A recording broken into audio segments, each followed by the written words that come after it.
નમસ્કાર વિદ્યાર્થી મિત્રો, અમારી યુટ્યુબ ચેનલમાં આપ સર્વનું હાર્દિક સ્વાગત છે. આજે આપણે આ લેક્ચરમાં ધોરણ 7 સાયન્સ એન્ડ ટેકનોલોજી અસાઇનમેન્ટ છે એમના કેટલાક પ્રશ્નોની ચર્ચા કરીએ. આજના લેક્ચરમાં આપણે અસાઇનમેન્ટની અંદર પ્રશ્ન 4 બ તરીકે વૈજ્ઞાનિક કારણ આપી સમજાવો પૂછાય છે. એમાં કુલ 4 કારણ છે તે પ્રશ્ન છે તે આપેલા હોય છે. 4 માંથી કોઈ પણ 3 છે તે લખવાના હોય છે. પ્રત્યેક સાચા કારણના વિદ્યાર્થી 3 ગુણ મળે, એટલે કે 3 એ 3 જો સાચા પડે તો તમને 9 ગુણ છે તે આ પ્રશ્નમાંથી તમે કવર કરી શકો છો. તો પ્રશ્ન 4 બ વૈજ્ઞાનિક કારણો જોઈએ. સૌથી પહેલા જોઈએ, દરેક સજીવને જીવન જીવવા માટે સૂર્યપ્રકાશ જરૂરી છે. કારણ આપો. શા માટે ભાઈ સૂર્યપ્રકાશ જરૂરી છે? તો કે કારણ કે પ્રકાશ સંશ્લેષણની ક્રિયામાં ક્લોરોફિલ સૂર્યપ્રકાશની હાજરીમાં કાર્બન ડાયોક્સાઇડ અને પાણીની મદદથી કાર્બોહાઈડ્રેટ એટલે કે કાર્બનિક ખોરાક નું સંશ્લેષણ કરે છે, એટલે કે બનાવે છે. આપણને ખ્યાલ જ છે કે પ્રકાશ સંશ્લેષણની ક્રિયા થાય એ દરમિયાન ક્લોરોફિલ છે એ સૂર્યપ્રકાશની હાજરીમાં કાર્બન ડાયોક્સાઇડ વાયુ અને પાણીની મદદથી કાર્બનિક ખોરાક છે એનું સંશ્લેષણ કરે છે.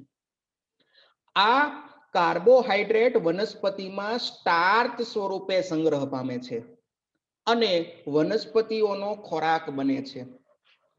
આ પ્રક્રિયા સૂર્યપ્રકાશમાં જ થાય છે, એટલે કે સૂર્યપ્રકાશની ગેરહાજરી હશે, પૂરતા પ્રમાણમાં સનલાઇટ પ્રકાશ નહીં હોય તો પ્રકાશ સંશ્લેષણ થતું નથી. અન્ય પ્રાણીઓ છે જે પ્રકાશ સંશ્લેષણ કરતા નથી, એવા અન્ય પ્રાણીઓ પ્રત્યક્ષ કે પરોક્ષ રીતે છે એ વનસ્પતિ પર નભે છે. બરાબર. શાકાહારી પ્રાણીઓ છે એ વનસ્પતિ ખાય અને પોષણ મેળવે, અને માંસાહારી પ્રાણી કોને ખાશે? શાકાહારી પ્રાણી. તો આમ અન્ય પ્રાણીઓ સીધી રીતે, પ્રત્યક્ષ રીતે અથવા તો પરોક્ષ રીતે છે એ વનસ્પતિમાંથી જ પોષણ મેળવે છે. વનસ્પતિએ ક્યાંથી પોષણ મેળવ્યું હતું? તો કે સૂર્યપ્રકાશમાંથી. પ્રકાશ સંશ્લેષણની ક્રિયા કરી હતી. આથી કહી શકાય કે સજીવને જીવન જીવવા માટે સૂર્યપ્રકાશ જરૂરી છે. જો સૂર્યપ્રકાશ ન હોય તો સજીવોનું પોષણ થઈ શકતું નથી. ત્યાર પછી બીજો પ્રશ્ન જોઈએ તો કે પર્ણને વનસ્પતિનું રસોડું કહે છે. કારણ આપો. તો પર્ણને વનસ્પતિનું રસોડું કહે છે કારણ કે વનસ્પતિના પર્ણમાં ક્લોરોફિલ નામનું તત્વ આવેલું હોય છે. લીલા રંગનું દ્રવ્ય છે ક્લોરોફિલ. આ ક્લોરોફિલ સૂર્યપ્રકાશની ઉર્જાનો સંગ્રહ કરે છે. ક્લોરોફિલનું કાર્ય છે સૂર્ય ઉર્જાનો સંગ્રહ કરવો. આમ પર્ણ ક્લોરોફિલની મદદથી સૂર્યપ્રકાશની હાજરીમાં પ્રકાશ સંશ્લેષણની ક્રિયા કરી વનસ્પતિ માટે ખોરાક બનાવે છે. તો ક્લોરોફિલ સૂર્યપ્રકાશની હાજરીમાં પ્રકાશ સંશ્લેષણ કરશે અને વનસ્પતિ માટે શું કરે છે? ખોરાક બનાવે છે અને એનો એ ખોરાકનો સંગ્રહ કરે છે. તેથી કહી શકાય કે ખોરાક છે એ પર્ણની અંદર તૈયાર થાય છે, એટલા માટે પર્ણને વનસ્પતિઓનું રસોડું કહે છે. અગત્યનો પ્રશ્ન છે વિદ્યાર્થી મિત્રો, બરાબર આની તૈયારી કરશો કે વનસ્પતિને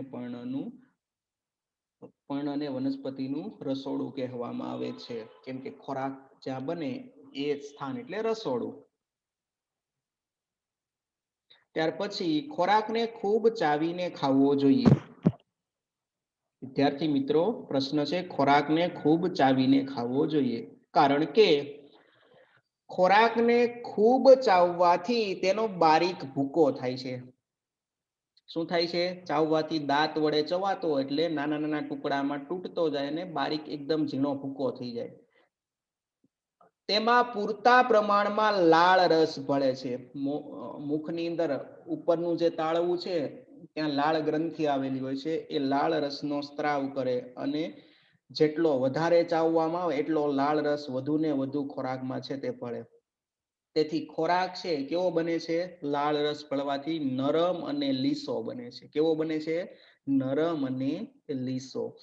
ખોરાકને ખૂબ ચાવવાથી સ્ટાર્ચ એટલે કાર્બોદિત પદાર્થ એ સ્ટાર્ચ મહદ અંશે મોંમાં જ પચી જાય છે. મોટા ભાગનો જે કાર્બોદિત પદાર્થ છે સ્ટાર્ચ, એ ક્યાં પચી જાય છે? મોંની અંદર. કેમ કે લાળ રસ છે એ કાર્બોદિત આ સ્ટાર્ચના પાચનમાં મદદ કરે છે.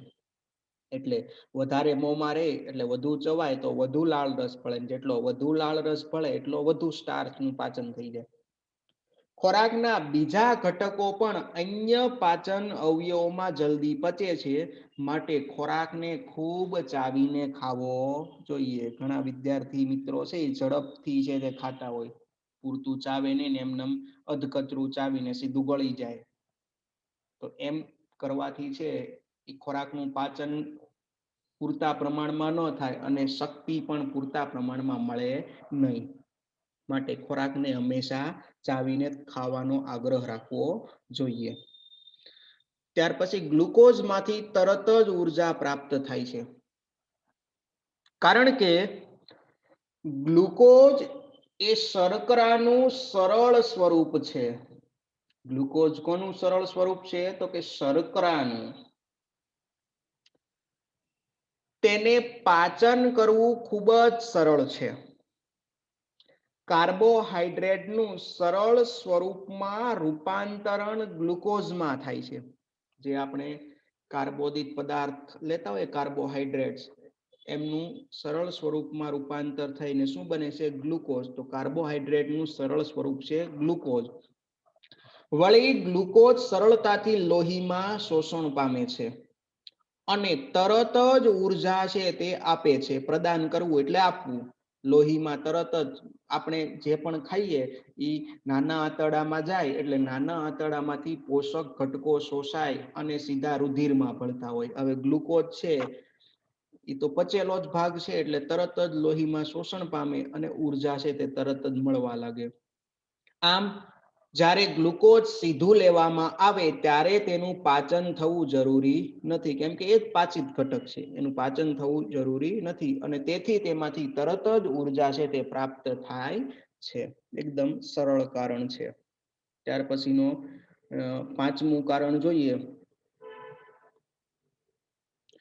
રસોઈ બનાવવા માટે ધાતુના વાસણોનો ઉપયોગ કરવામાં આવે છે.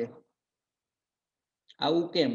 તો કે કારણ કે ધાતુના વાસણો ઉષ્માના સુવાહક હોય છે. કોઈ પણ ધાતુ છે એ ઉષ્માની સુવાહક, જે ઝડપથી ગરમ થતા હોય એને ઉષ્માના સુવાહક કહેવાય. તો ધાતુઓ છે એ ઝડપથી સરળતાથી છે એ ઉષ્માનું વહન કરે છે, માટે તે ઉષ્માના સુવાહક છે. આ ધાતુઓ ઉષ્માના સુવાહક હોવાથી ચૂલાની જે ગરમીથી તે ઝડપથી ગરમ થાય છે. આથી રસોઈ જલ્દી તૈયાર થાય છે અને ઉર્જાનો વ્યય ઓછો થાય છે. વધારે આપણે બળતણ બાળવું પડતું નથી કે વધારે આપણે ગેસ બાળવો પડતો નથી, કેમ કે ઓછા સમયની અંદર રસોઈ તૈયાર થઈ જાય. ઓછો ગેસ બાળો તો એ ઝડપથી વાસણ ગરમ થઈ જશે અને રસોઈ એમાં તૈયાર થઈ જશે. માટે રસોઈ બનાવવા માટેના ધાતુના વાસણો છે એનો ઉપયોગ કરવામાં આવતો હોય છે. ત્યાર પછીનું છઠ્ઠો પ્રશ્ન જોઈએ તો કે બરફને ક્ષણના કોથળામાં રાખવામાં આવે છે. બરફને ક્ષણના કોથળામાં રાખવામાં આવે છે કારણ કે ક્ષણનો કોથળો છે એ ઉષ્માનો મંદવાહક છે. એવો છે ઉષ્માનો મંદવાહક, એમાંથી ઝડપથી ઉષ્માનું વહન થતું નથી. આથી બહારના વાતાવરણની ગરમી છે એ બરફ સુધી પહોંચતી નથી અને બરફ પીગળતો નથી. બહાર જે હવા છે એમાં ગરમી રહેલી હોય છે. જો બરફના સંપર્કમાં આવી જાય તો બરફ છે એને તાપમાન મળે, એને હવાની ગરમી મળશે એટલે ધીમે ધીમે પીગળવાનું શરૂ થશે. પણ ક્ષણનો કોથળો ઉષ્માનું વહન કરતો નથી, પરિણામે વાતાવરણની ગરમી છે બરફ સુધી પહોંચી શકતી નથી. આથી બરફ કોથળાની અંદર હશે તો ઝડપથી પીગળતો નથી. આથી બરફને ક્ષણના કોથળામાં રાખીને લાંબા સમય સુધી પીગળવાથી બચાવી શકાય છે. માટે બરફને ક્ષણના કોથળામાં રાખવામાં આવતો હોય છે. સમજાણું વિદ્યાર્થી મિત્રો? હવે આગળનો પ્રશ્ન જોઈએ તો કે કારખાનું અશુદ્ધ પાણી જળાશયોમાં મિશ્ર કરતા પહેલા તેને તટસ્થ કરવું જોઈએ.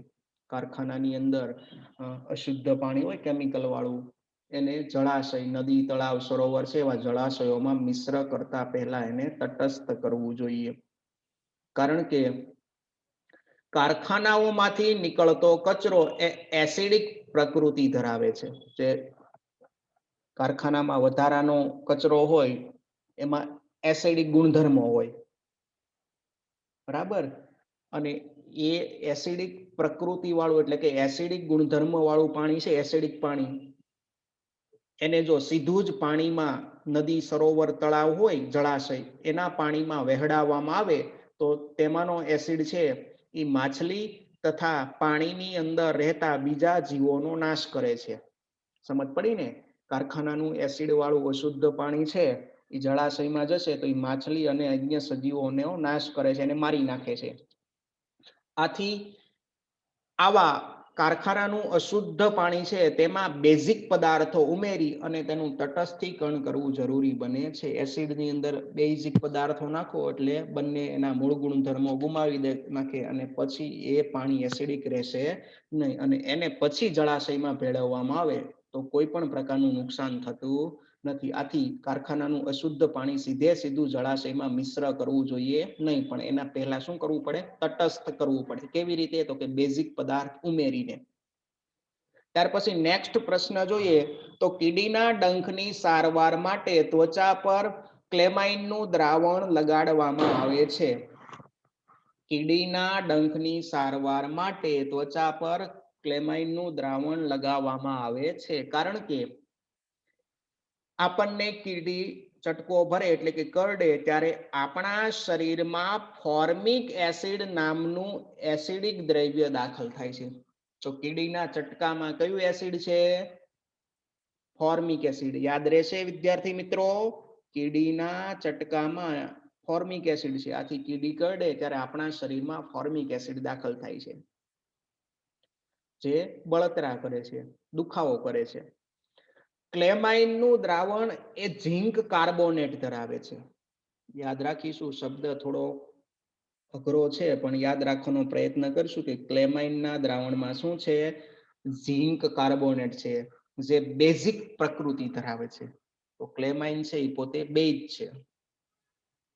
આમ આપણે ચામડી પર તેની અસર દૂર કરવા ક્લેમાઇનનું દ્રાવણ છે તે લગાવીએ છીએ. આથી જો ચામડી પર લગાવવામાં આવે તો ફોર્મિક એસિડ છે એ આ બેઝિક દ્રાવણને કારણે તટસ્થ થઈ જાય છે અને એના કારણે દુખાવો, દર્દ, જે બળતરા થતી હોય એની અંદર આપણને રાહત મળે છે. આથી કીડીના ડંખની સારવાર માટે ત્વચા પર ક્લેમાઇનનું દ્રાવણ લગાવવામાં આવે છે.